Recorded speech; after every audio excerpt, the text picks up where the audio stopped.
Hey guys, Blake here from Rack Attack. Today we're taking a quick look at the brand new Vero bike rack from our friends over at Thule. Now this thing is going to be able to hold up to 2 bikes. It's going to pretty much take care of anything you throw at it, from your regular road bikes, your fat tire bikes, even your heavier e-bikes. So let's crack this guy open and see what we got here.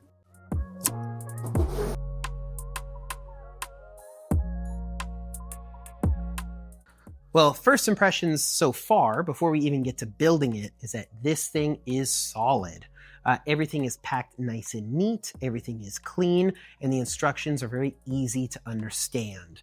So let's see how the buildup goes, and then I'll check back in with you after we're done.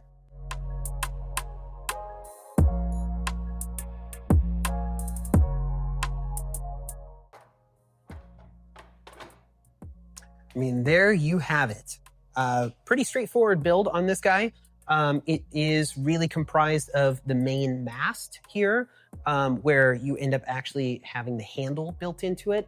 That is not something you need to assemble. That comes already assembled right out of the box. The main part of the assembly for this really is 4 bolts. Pretty simple. The 4 bolts are used to actually hold the trays together to link them to the mast. Once you end up putting in those 4 bolts, that's it. I mean, Thule did a fantastic job at making this very, very user-friendly when you end up building this bike rack. I mean, it's the old mantra, keep it simple. That's really what they did.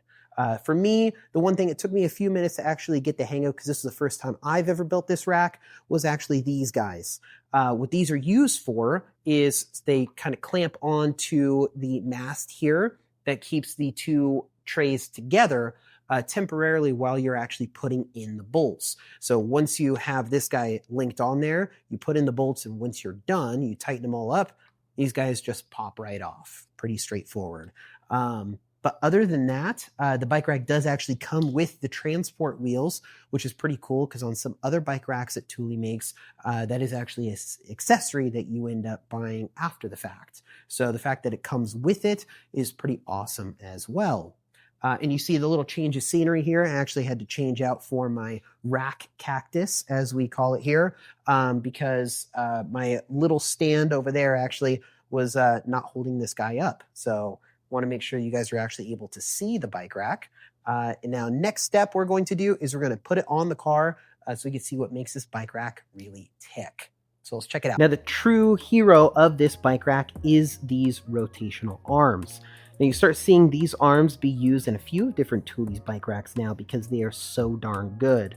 Now they do rotate a full 180 degrees across the rack so that you're able to actually adapt to a bunch of different frame geometries as well as frame heights. So if you have a lower kid's bike, this is going to be able to take care of you from there, as well as if you end up having a taller bike, this is able to really dial in exactly how you want to end up attaching your bike to the rack, as well as the head here is fully rotating, so at a bunch of different angles you're going to be able to accommodate for that bike.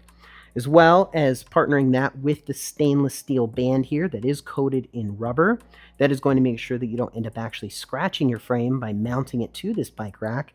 And on top of that is that this buckle here, which is ratcheting, so it makes sure that you get a good purchase on the bike. It is also locking, so you also have that built-in theft deterrent that uses the same exact key that you're going to have on these 2 arms here, and it's going to end up actually locking the hitch to the vehicle as well. So let's see how to mount the bike onto the brand new Vero.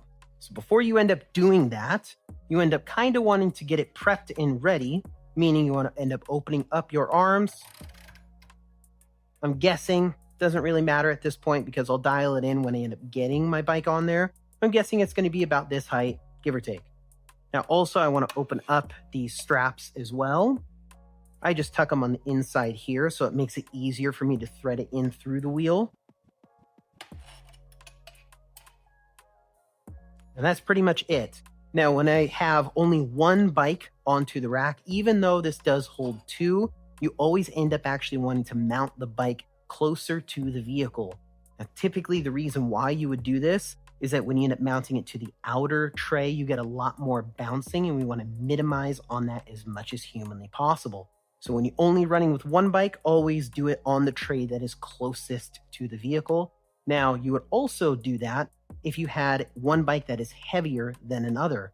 Let's say you have one bike that is 50 pounds and the other one is 30. You would do your 50 pound bike, on this tray, and then your 40 pound bike would be here. You want to always do the lighter bike on the outside, the furthest away from the vehicle. The heavier bike is going to go on the tray that is closest to the vehicle.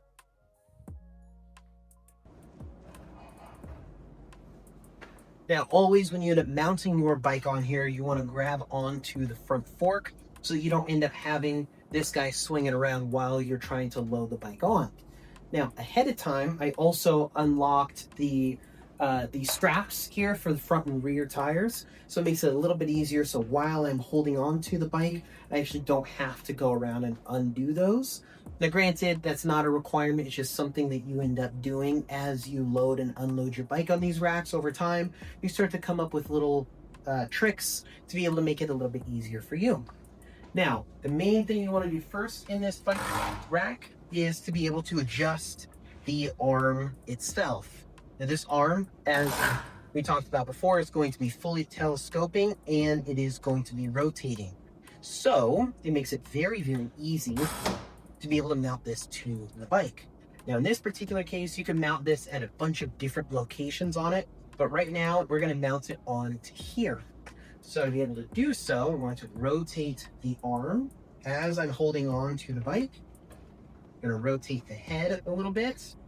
We're going to take the main strap and feed it through here while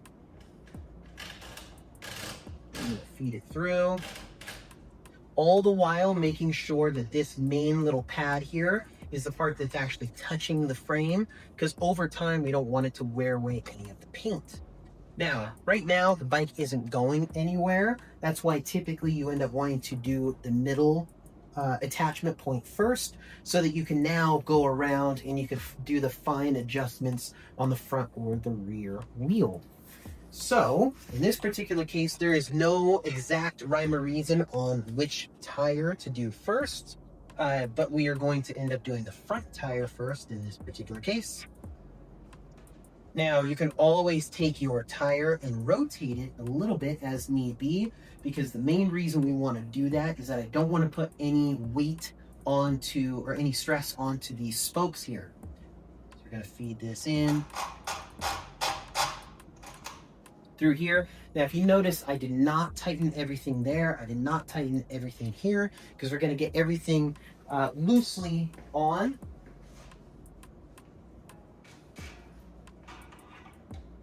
And then as we go along,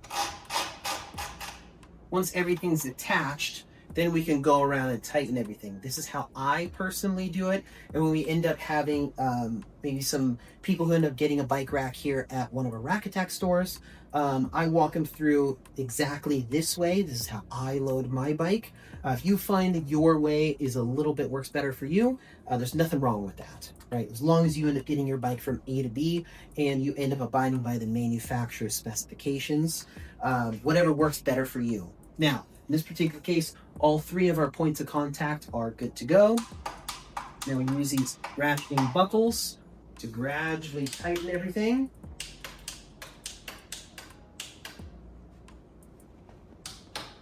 So this one's good. This one, probably do a couple more. We're going to tighten this guy up as well.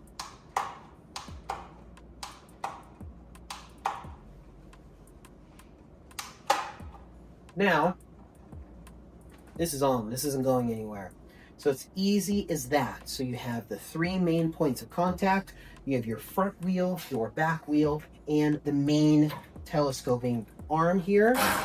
That's really going to be able to make it where you can attach it to a bunch of different areas on the bike, or to accommodate a bunch of different geometries of bikes that you're going to put on here, even as your regular size bike, all the way down to your kids' bikes and everywhere in between.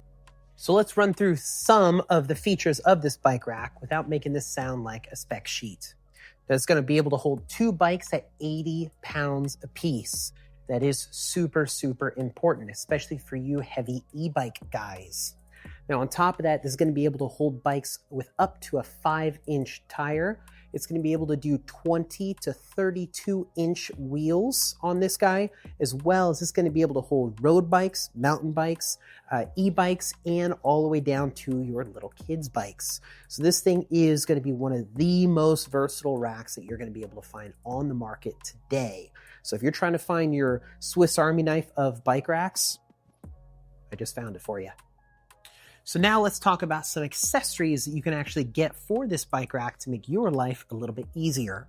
Now, first up is going to be the Thule foldable loading ramp. It's 53 inches long. This is actually going to stow away, so it's going to actually fold all together when you're not using it. The idea is that on either end of the trays on the bike rack, the ramp will actually tuck in and you're able to roll your bike right up. Now, for those heavier e-bikes, this is really going to be a nice thing to have, especially maybe not before you go on your ride, but after you went a couple miles down, having to lift your bike onto your rack is going to be that much more of a pain in the butt, and having that ramp is really going to make your back thank you. Now, the next accessory that you can get for the Thule Vero is the repair holder. Now, what that does, that is going to be this guy here, is that it's going to allow you to be able to fixate the actual arm in place. It's going to hold your bike together as well as lift up the tire, so it makes it a lot easier for you to do your regular maintenance on your bike.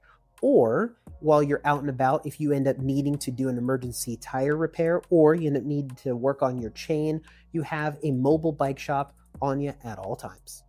Now, another one of the many accessories you can get for the Thule Vero is the integrated bike lock. Now, that bike lock is going to be a 12mm steel cable that's coated in rubber, so you're never going to have to worry about it scratching up the paint on your bike. At the same time, it gives you that extra layer of security when you're trying to secure your bikes to the bike rack itself, because we all know that hopefully finding a good parking spot isn't really a security plan. Now, when you're not using it, the Thule Vero does actually fold up quite nice and compact to the vehicle when you're not using it.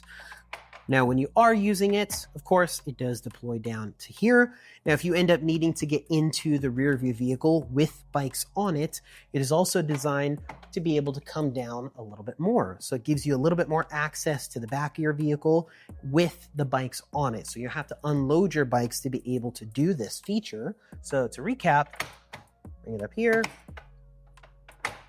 and it stows away super compact. And did I mention that this thing is super solid? Now, although all of Thule's racks look phenomenal on the back of your vehicle, they're actually not just built for looks. This guy's been through some intensive testing at their testing facility in Sweden. Now, we're talking heat, cold, rain, even thorough vibration. This thing is meant to look good, but at the same time be extremely functional as well. Now, if you're looking for something strong, easy to use, and doesn't overcomplicate your life, the Thule Vero is a solid option. Now, throw in those accessories we talked about, and you're basically unstoppable. Now, if you're not sure what rack is right for you, that's where we come in. We've been doing this for over 30 years and have 46 stores across all of North America and more than 1 million happy customers. Now, we can ship everything to your door, often for free, but if you're next to one of our stores, come on in. We can install everything that we sell factory style, clean, and done right. Whether you're upgrading your setup or just starting out fresh, stop by one of your local Rack Attack stores. We'll get you taken care of. See you out there.